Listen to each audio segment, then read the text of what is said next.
Bonjour à toutes et à tous, voici le programme du CP de MC qui s'intitule « Se reconnaître comme individu et élève ». Voici les attendus et les objectifs. Tout au long du cycle 1, l'école a garanti la sécurité affective et développé la confiance en eux des élèves pour qu'ils prennent plaisir à apprendre, progresser et vivre ensemble.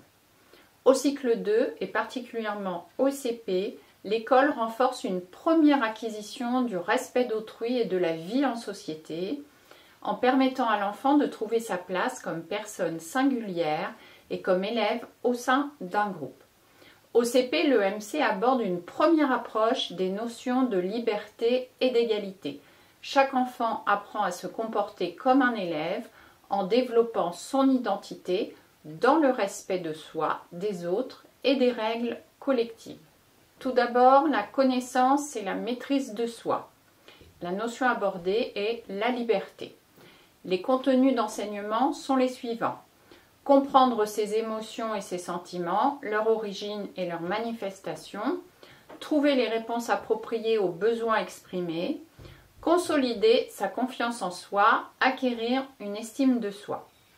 Voici maintenant les démarches et situations d'apprentissage possibles. À partir de la lecture d'ouvrages de littérature jeunesse, travailler sur l'origine et les manifestations des différentes émotions de base, la joie, la tristesse, la peur, la colère, le dégoût, la surprise, pour permettre à l'élève d'apprendre à les identifier, à les distinguer les unes des autres et à les exprimer avec un vocabulaire adapté.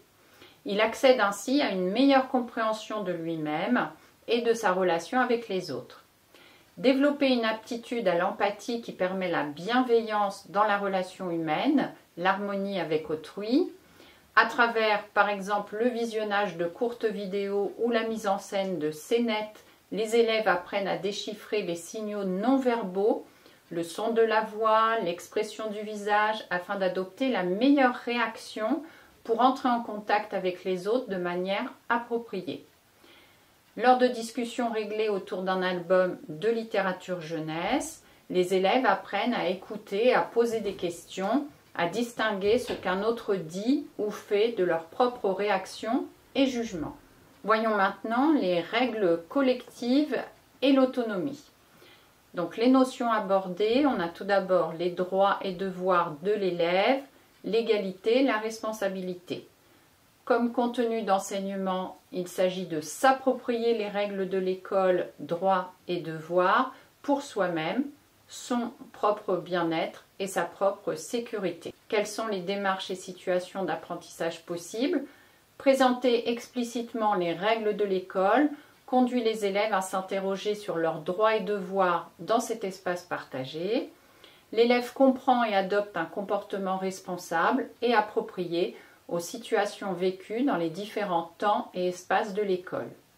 Cette prise de conscience s'opère à travers la construction des règles de vie de la classe, en s'appuyant sur quelques droits fondamentaux de l'élève, droit à la sécurité physique, droit d'apprendre, etc. Il prend conscience que ces droits impliquent des devoirs. À partir d'exemples concrets qui sont choisis dans le quotidien de l'élève, dans l'école ou ses abords, le faire réfléchir sur le sens de la règle en lui donnant la possibilité d'exprimer et d'expliquer ses choix. Expliquer que tout manquement aux règles entraîne des conséquences pour l'élève qui en est à l'origine, comme pour ceux qui en subissent les préjudices. Un échange portant sur les différents degrés de ces manquements, en fonction de leur gravité, permet à l'élève de réfléchir aux différents degrés d'un manquement pouvant entraîner une sanction.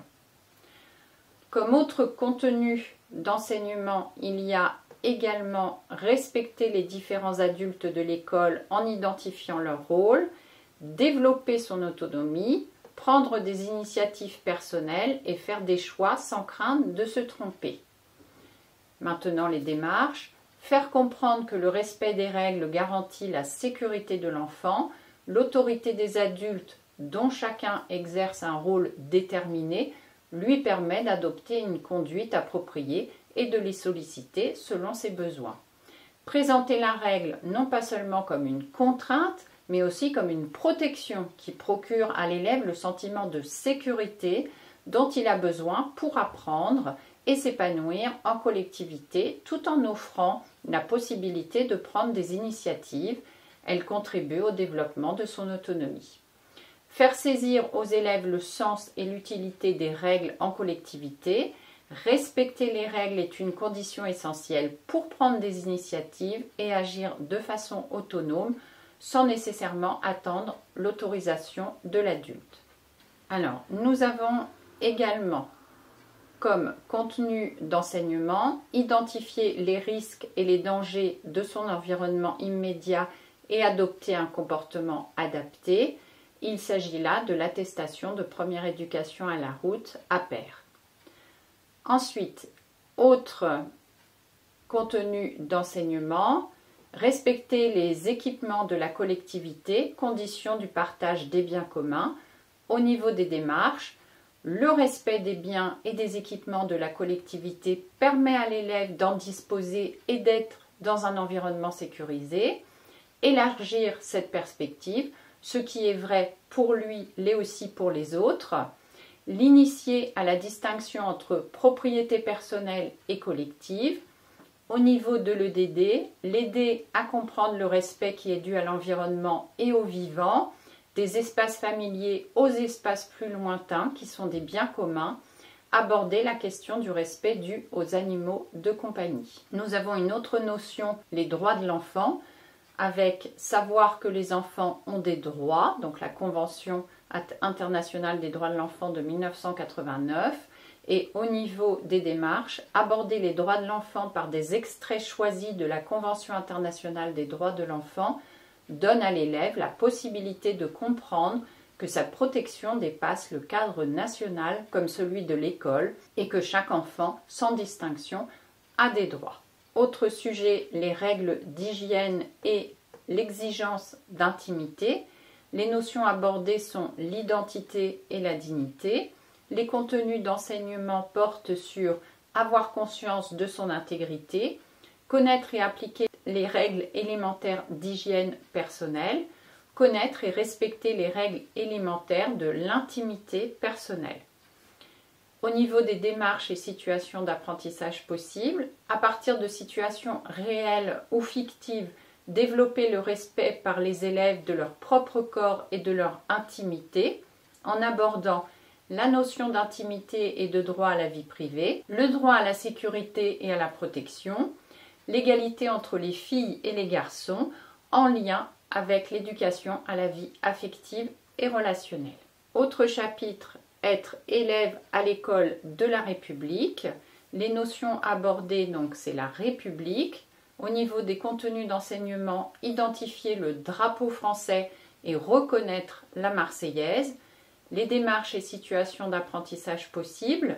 À partir des symboles républicains dans la salle de classe, faire reconnaître aux élèves le drapeau tricolore français et l'hymne national, la Marseillaise, en les associant à des événements au cours desquels ces deux symboles représentent la France, ainsi que des lieux de la République dans lesquels ils sont présents, faire comprendre aux élèves qu'ils sont les symboles de la République française pour poser les premiers jalons d'une culture civique commune et susciter un sentiment d'appartenance à la nation française de la République. Voici le programme d'EMC du CM1 qui s'applique à partir de la rentrée 2024. Ce programme d'EMC du CM1 s'intitule « Faire société ». Voici les attendus et objectifs. Les élèves de CM1 trouvent progressivement leur place dans la collectivité scolaire et apprennent à y jouer un rôle croissant dans le respect de l'intérêt général. Ils acquièrent les premières connaissances du cadre général d'une société démocratique. Les apprentissages convergent vers certains aspects du civisme dans les différents temps et espaces de socialisation, dont les espaces numériques.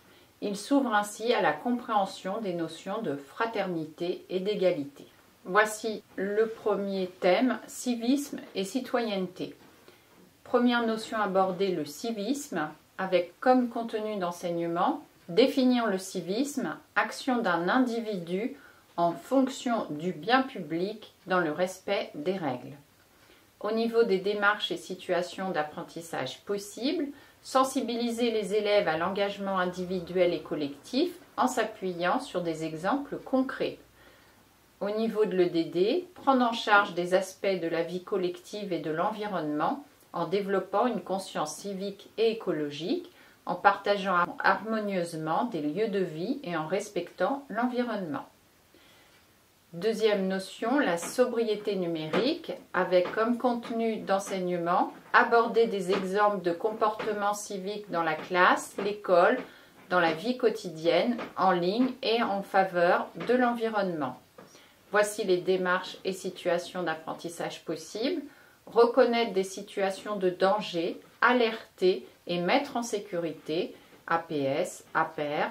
Au niveau de l'EMI, développer un civisme numérique en s'appuyant sur la charte pour l'éducation à la culture et à la citoyenneté numérique, particulièrement travailler sur les espaces de travail accessibles aux élèves, ENT, blocs de classe, d'école, etc. Penser cet apprentissage comme un travail en ligne de ce que l'on demande de faire hors ligne. Renforcer les compétences des élèves en matière de recherche info-documentaire, lien entre images et texte, distinguer émetteur et récepteur, notion de source, notion d'information. Produire et diffuser de l'information en classe, initier à la pratique médiatique, envisager les conséquences en matière environnementale des usages du numérique, par exemple la consommation énergétique des serveurs, des applications, et l'importance d'une sobriété numérique. Aborder la question du droit à la déconnexion numérique et de son importance pour la santé mentale et physique. Cette démarche contribue au développement des compétences numériques CRCN.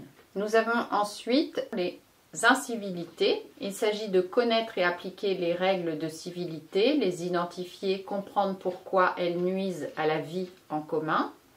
Au niveau des démarches, montrer comment la politesse fait partie du civisme par la connaissance volontaire des règles et le respect des autres. Montrer en s'appuyant sur des exemples pourquoi les incivilités nuisent à la collectivité. Autre notion, la démocratie. Donc, il s'agit au niveau des contenus d'enseignement d'apprendre la signification du terme démocratie et le fonctionnement du suffrage direct. Au niveau des démarches, exposer les principes généraux de la démocratie en France en abordant les notions de citoyenneté, de vote, de participation aux décisions.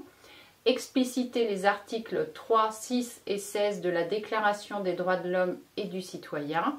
Articuler une réflexion sur la démocratie scolaire, conseil d'élèves, conseil de classe, etc. et les notions de souveraineté populaire, de volonté générale, d'égalité devant la loi et de séparation des pouvoirs. Autre thème, l'égalité dans la dignité. Les notions abordées, égalité, dignité, discrimination, tolérance. Les contenus d'enseignement, comprendre la notion d'égalité en droit, comprendre ce qu'implique le principe de dignité de la personne humaine. Voici les démarches et situations d'apprentissage possibles. À partir de situations réelles ou fictives, identifier des situations dans lesquelles l'égalité n'est pas respectée et des situations de discrimination ou d'atteinte à autrui. Lors du travail de groupe, développer chez l'élève le respect de son intégrité personnelle et de celle des autres, dans leur diversité, c'est-à-dire les croyances, les convictions, mettre en place des situations permettant à chacun d'assumer ses choix et de respecter les choix des autres. Au niveau de l'EMI, aborder les cyberviolences, démontrer que ces actes peuvent entraîner du harcèlement en ligne, rappeler la règle et le droit, faire le lien avec le CRCN. Ces démarches peuvent s'appuyer sur le programme d'éducation à la vie affective et relationnelle et le dispositif phare. Enfin, dernier thème, comment faire société. Les notions abordées sont fraternité et empathie. Les contenus d'enseignement, comprendre la notion de fraternité, valeurs et principes de la République, comprendre ce qu'implique et permet l'empathie. au niveau des démarches et situations d'apprentissage possibles. À l'occasion d'un débat réglé, amener l'élève à exprimer ses opinions personnelles tout en tenant compte de la sensibilité des autres, donc nuancer son propos, modérer son attitude par exemple. Par une discussion collective, amener les élèves à définir égoïsme et altruisme. À partir de tensions entre élèves réelles ou fictives, les faire réfléchir à ce que cela implique d'être un élève parmi d'autres élèves, donc tolérance envers autrui, ses idées en dehors de la camaraderie. Dans le cadre du développement des compétences psychosociales, développer l'empathie pour lutter contre les discriminations, la violence physique, verbale, le harcèlement et les cyberviolences. À bientôt!